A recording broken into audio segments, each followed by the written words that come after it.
Now we're going to explore fiscal policy in a more mechanical way, as I'm sure you're excited to do. What we want to do now is apply the things we have said, same things we have said, to our aggregate supply, aggregate demand framework so we can look at it in a model. So here we go with our aggregate supply, aggregate demand framework. And I'm going to start off and probably stay with sort of our typical expectation of fiscal policy, which would be expansionary, because contractionary fiscal policy isn't terribly likely, in my opinion. And if you want to explore that, just know it's the opposite. So here we go. Long-run aggregate supply, vertical line, because it's what the economy can do with the resources the economy has, its productive capacity. I'm going to make short-run aggregate supply curved today. And I'm going to do that for the practical purpose of looking at price level changes as we might really kind of expect them to be, although I normally do short-run aggregate supply linearly just for simplicity. So let's insert aggregate demand in our framework. Let's say here. There's aggregate demand. So how are things? How's this economy doing? Well, this is the potential output of the economy. That's what it can do, but this is what it is doing. So we have what's called a recessionary gap.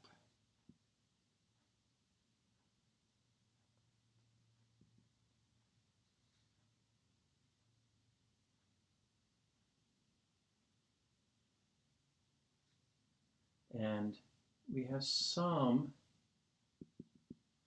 downward pressure on the price level, but maybe not a lot because of the curvature of short-run aggregate supply. Perhaps. Now, this is unsatisfactory, right? Because output isn't what it could be. We're producing inside of our production possibilities curve. We're inefficient. The government has some interest in enhancing our economic well-being, and they have the tools to do it through government spending or taxes. And so they might wish to close this recessionary gap and get us back to the long-run potential output of the economy, rather than just wait for natural forces to have that occur. They might seek to step in and do something about it. So this is what we call a stimulus, or expansionary fiscal policy. This is when these things are called for. So what we want to do is close this gap. Well, if long-run aggregate supply represents the productive capacity of the economy, we wouldn't want to reduce that to get back to an equilibrium, would we? No, because that's less stuff, less potential stuff even. Now, that doesn't make much sense. The way we want to close this gap is to bring aggregate demand back to where it sort of should be, at our equilibrium over here. We want to, I'm going to use a red, we want to heat the economy up. We want this effect. So how can we get to this? We need expansionary fiscal policy. Now the thing with this is, we need to think about the determinants of aggregate demand. What are the things that cause it to shift? Well, that was something, again, I said, don't forget this. C, I, G, and NX. Which of these things can the government affect? C, I, G, and NX. Well, can they affect G? G stands for government. So they can increase government spending. Or they could affect the other fiscal policy tools that are expansionary that they could use would be to decrease taxes. They could decrease taxes and increase C, that's consumption by households, or increase I, that's investment by firms, or they could just increase government spending. Those are the tools in their toolbox and the ways they might do that.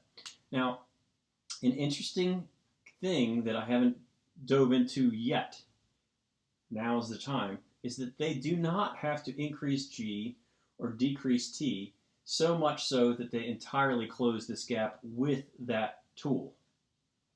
Because what's going to happen if some more people are employed by government? They're going to have money in their pockets. What will they do with that money? They'll go out and buy stuff. And what will that mean for other people? They will have more money in their pockets. And what will they do? They will go out and buy stuff. And what will that mean for the people that they buy that stuff from? You get the idea? It could be done through the decrease in taxes as well. If my taxes are decreased, I bring home more income. I have new money to me to spend. It's money in my pockets. I can spend it. Will I spend 100% of the new money that I received through the lower taxes? Probably not. Now, an important identity for us is Y sub D, which is disposable income. Discretionary income is what it's often people call disposable income.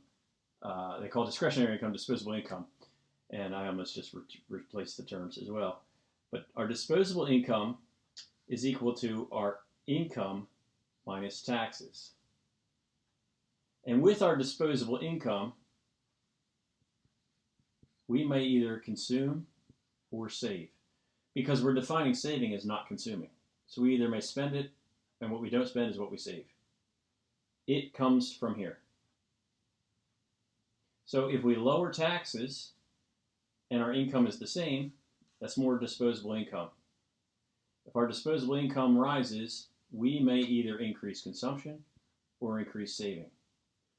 In that scenario I just described about people having money in their pockets, if we don't increase consumption, does that happen? No, because it just goes into our pockets and stays in our pockets because of our definitions down here, of our variables, of our terms, of the things we're looking at. So, effectively, the amount of a new dollar that you and I are willing to spend affects the impact of that fiscal stimulus on the economy as a whole. So, this concept that I'm trying to get to here is called the multiplier effect.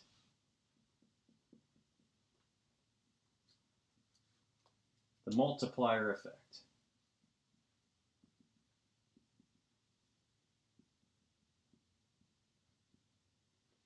And the multiplier, there's a formula for it. It's not as hard as it might appear. Let me just put it that way. The multiplier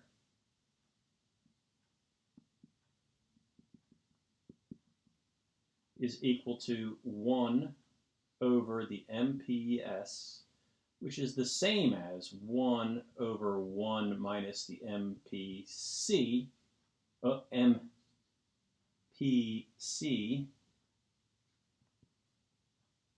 and let me define these terms for you. The MPS is the marginal propensity to save. Of a new dollar of disposable income, how much of it do we save? That's what the MPS is. The marginal propensity to consume is how much of a new dollar do we consume. 1 is the new dollar,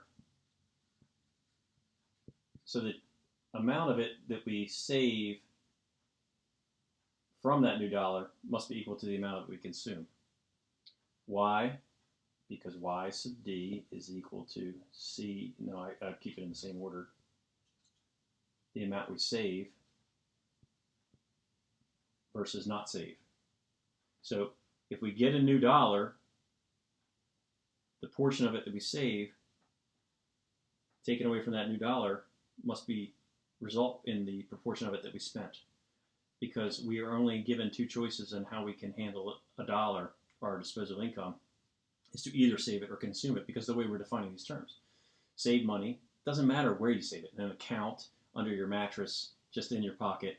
Not spending it is saving it for our purposes. So when we get new money in the form of fiscal stimulus from the government, the amount of the new money that we are willing to spend increases the multiplier effect.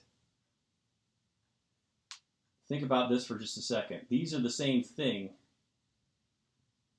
These are the exact same thing because of this relationship right here. As the bottom of a fraction gets smaller, what does that mean about the fraction as a whole? Think about some numbers here for just a second. As the bottom gets smaller, what does it mean for the fraction of a whole? 1/10. We all know that's 10%. Let's raise the bottom. I'm sorry, let's lower the bottom. Let's change it to 1/5. That's 20%. 20% is bigger. Let's change it to 1/4. That's 25%. That's bigger. Change it to 1/2. That's 50%. That's bigger. So as the bottom of a fraction gets smaller, the quotient, or the whole thing, gets bigger. That's math, and I know a lot of people are going, I don't want to hear that. I don't even want to hear that. But compare that to these numbers. This bottom right here is how much of a new dollar we save. Well, thinking about the idea of people having money in their pockets and buying stuff, the less we buy stuff, doesn't it seem reasonable that the net effect on the economy will be less? So the lower is our marginal propensity to save, the bigger will be the impact of new dollars sent to us in the mail, or however they choose to do it, by the government, when we have a recessionary gap and they want to close the gap. So in C, I, G, and NX, in order to close that recessionary gap, what they need to do is increase G or decrease T some. And then because of the multiplier effect,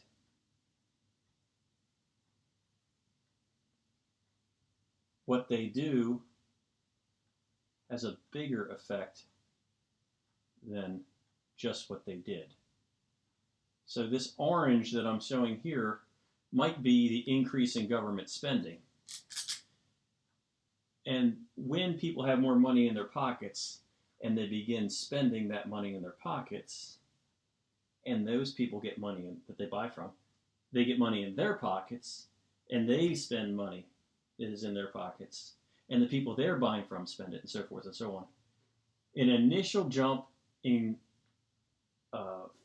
expansionary fiscal policy may be captured here in the orange, but the later effects of it, ideally, as it trickles through the economy, gets us out to this red aggregate demand double prime, which gets us back to the potential output of the economy through the multiplier effect.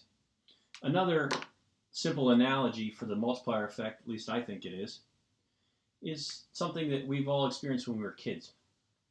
If you drop a rock, this is a rock, clearly that's a rock, right? You drop, clearly it's dropping because there's an arrow under it. You drop the rock into water, there is a splash. That's like the tax cut or the government expenditure. But is that the only displacement created in a body of water when you throw a rock in it? No, there's an initial splash. That's like the increase in G or the decrease in T. But then there's further displacement of water as it ripples. In our analogy, as it ripples through the economy. If you were to measure all of the displacement of water that you were responsible for with your throw of a rock, that would be like the multiplier effect on the economy through expansionary fiscal policy. So that's the multiplier effect in a nutshell. That's what we're looking to do in our Agri-Supply Aggregate Demand framework. It's probably not a surprise that there might be problems with this little scenario. I mean, I describe it like the government has the tools to fix the economy anytime. Well, it's like that. We just do this, and then we have that. All we have to decide is whether to increase G or decrease T. And if we increase G, do we want to do it by spending money on solar panels and windmills, like I suggested before, or defense? So we have these things to settle. But once we settle that, it's easy, right? No, it's still not easy. It's still not easy because things get in the way of this beautiful, elegant little theory here. One thing that gets in the way is, well, if you get a check in the mail from the government, their expectation of your marginal propensity to consume might be 0.8, but what if this time around, when we get a stimulus check, we feel like, gosh, they're just going to raise our taxes next year. Maybe I ought to just hold on to that because I'm going to have to pay it back next year. Would their estimate of 0.8 be right? Probably not. Our expectations affect what we do today. And that's just one problem. In the next segment, I'm going to explore all the problems with what's going on here. While I still have this here, I want to just tease out another little something that we're going to look at in the next video segment. What if it takes a long time for this to shift? And what if the economy, what if other things have changed and the economy has improved as the ripples are happening? If we overshoot this,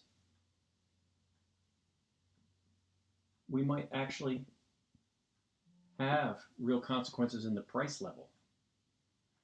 Because with the curve, short-run aggregate supply curve, the price level is not such a problem when we have a recessionary gap. But as aggregate demand exceeds the long-run potential of the economy, that's a very hot economy, we might endure an inflationary gap just because of what we did if we don't time things well. We, as policymakers, that is. So these, I'm just touching upon some of the problems that we might face with this, and I'll present these a little bit more formally and carefully in the next video segment. But this is the idea. This is what it's supposed to work like. And what I started to get in here in orange is just to tease you a little bit about why it's not as easy as it looks. And that's where we'll go next.